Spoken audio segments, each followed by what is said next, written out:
During the washing cycle, your washer will make some noises depending on the cycle stage. This sound means that the washer is filling the basket with water.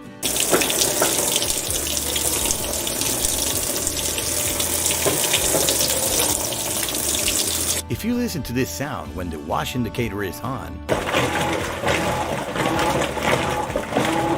it means that the washer is working correctly. You will listen to this sound when the water is draining. If you listen to this sound, the cycle is changing from one stage to another. It can be from the wash stage to spin, or from spin to the rinse stage. This sound is made by the agitator in the spin stage. Remember that these sounds are normal, and they mean that the washer is working properly.